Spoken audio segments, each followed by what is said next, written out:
talk about getting out the hood, or out of Beverly Hills or Brentwood, or housing projects, or whatever it is you are, that you feel you are trapped in. Now, he mentioned three things: having a wicked jump shot, selling crack, or being a barber. Let's just talk about a few options. Fast food. You mean to tell me you can't get a job at a fast food restaurant? You can't get a job at a restaurant? You can't get a job flipping burgers? I know what you're thinking. How's that going to get you out the hood, man? That don't pay well. They pay minimum wage, etc., etc., etc. Well, let me tell you something. I have the utmost respect for anybody. Listen carefully. I have the utmost respect for anyone who earns an honest living and is not asking me and the rest of the taxpayers to support their existence. And those of you who do, if you've been doing it for any period of time, you ought to be ashamed of yourself. You ought to be embarrassed. How can you hold your head high knowing that the rest of us, that you couldn't exist without the rest of us basically taking care of you like you're an invalid, a little baby? That's nothing to be proud of. It's something, I want you to be ashamed of it. But a lot of people don't have enough sense to be ashamed. They're actually proud.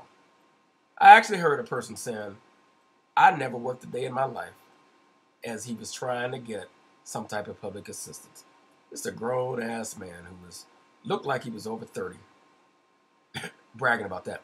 So let's talk about other options. Oh, and by the way, when I talk about fast food, a lot of people look down on jobs like working at McDonald's, but here's a fact.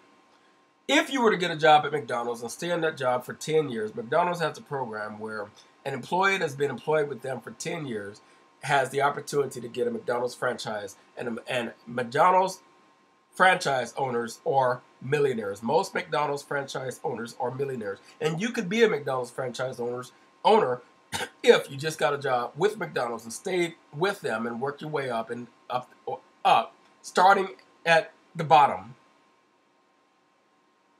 10 years. Now, after 10 years, you at least should be manager of a McDonald's store, assistant manager or something. But the main thing is, if you put in your 10 years, they would give you the opportunity to own a franchise. Now, it would cost the rest of us over $1 million just to buy a franchise. You would not have to pay that $1 million. So look at it like this. If I were to start a McDonald's franchise, I would have to come up with over $1 million just to get started. And that's just to own the right to call my business McDonald's.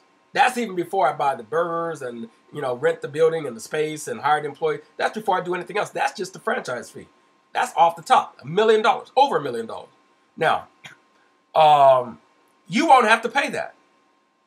So, regardless of what you're earning per year during that 10 years, you are accumulating an asset that has a value of $100,000 a year. So when you see some young kid flipping burgers at McDonald's, understand that if that kid had a plan to eventually own a McDonald's store, they are accumulating an asset that is valued at over $100,000 a year, in addition to whatever it is they're earning in their salary, as long as they stick with it. 10 years is not that bad. That's about how long it would take you to become a medical doctor. And by the way, a McDonald's franchise owner earns more money on average than a medical doctor. I can talk about anything on here and tell you why it is a good avenue to success. That's why I respect anyone regardless of what it is they do. Because I have known janitors. You can look down on these people. I don't look down on them. I earn much more money than most Americans do. But I don't look down on anybody. I don't care if they earn minimum wage. Even the people that earn less than minimum wage. The people that work under the table. Because I know I did it myself. I did it myself. I know what it's like to be totally dependent upon what I produce and not even have a base salary.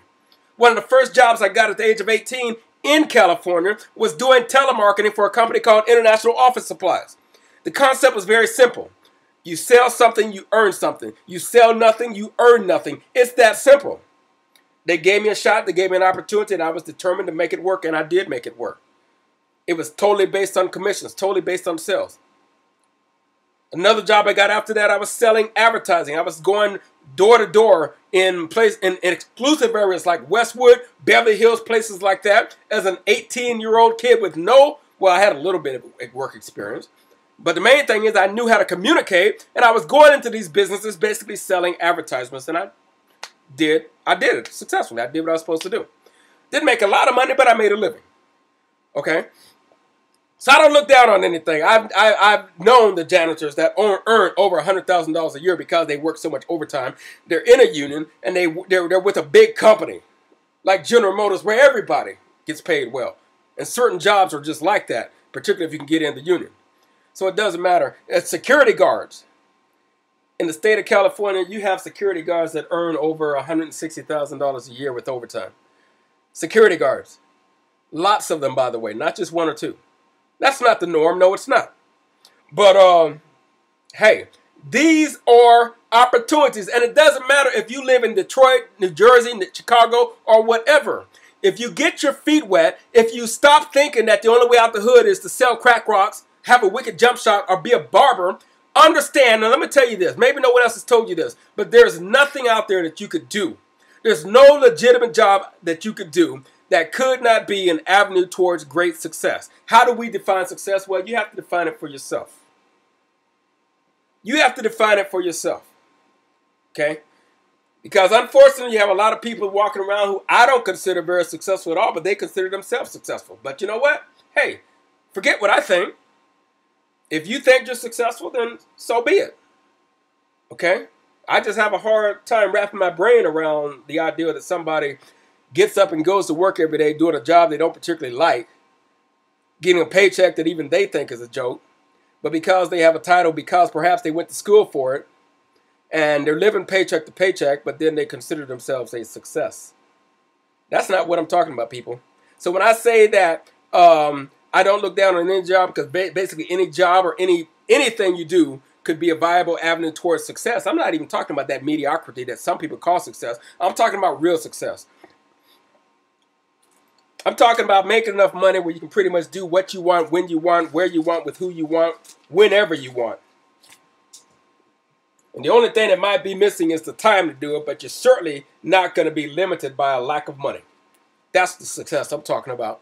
Military. Okay, military. The Marines are still looking for a few good men. Now, these people say the only way out the hood is selling crack, having a wicked jump shot, or being a barber. Have you ever thought about enlisting in the United States Marines, the Air Force, the Army, or any of that, the Navy? And there's a lot of reasons that might not be a bad idea. Of course, there's reasons it might be a bad idea. To each his own.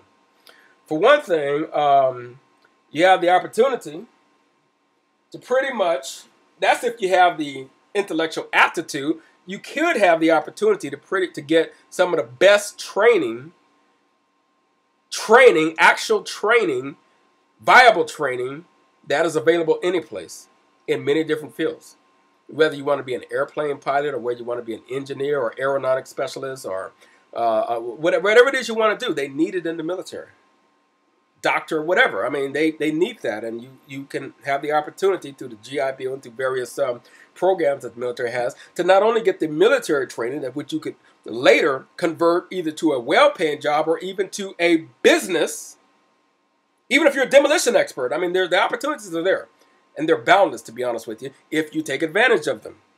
Don't listen to the naysayers who might have military experience, who haven't done what I'm talking about and don't understand what I'm talking about, and don't think they know what they're talking about just because I don't give a darn if you were in the military for 20, 30 years and now you're sitting around making excuses. You did not pimp the opportunity that was available to you, but believe me, it was available to you. Sales.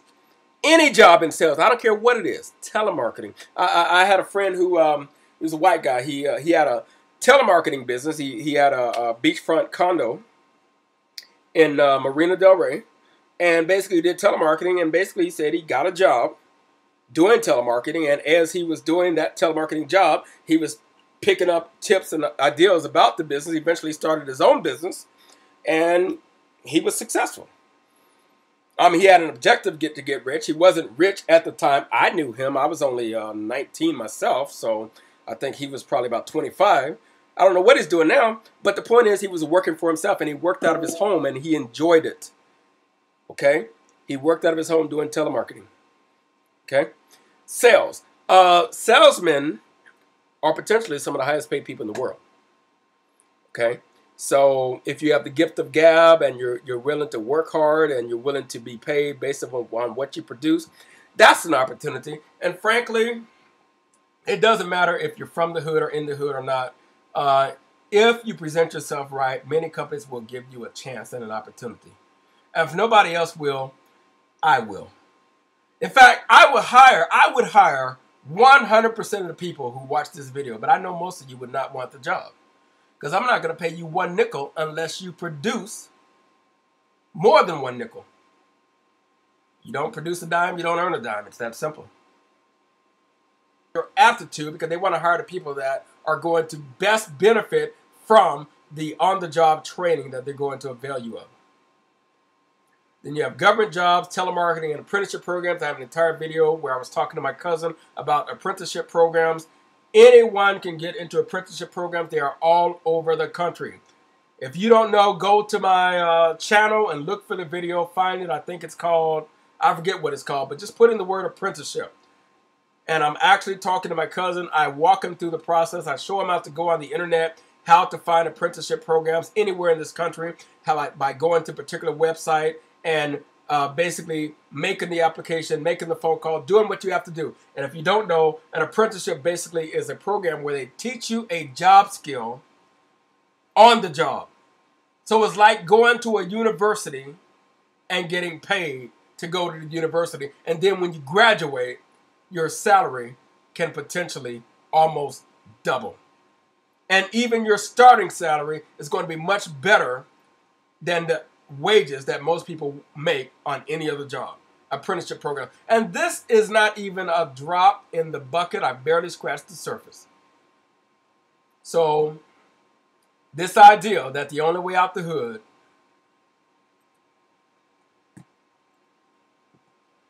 is to have a wicked jump shot or sell crack rocks is just totally ludicrous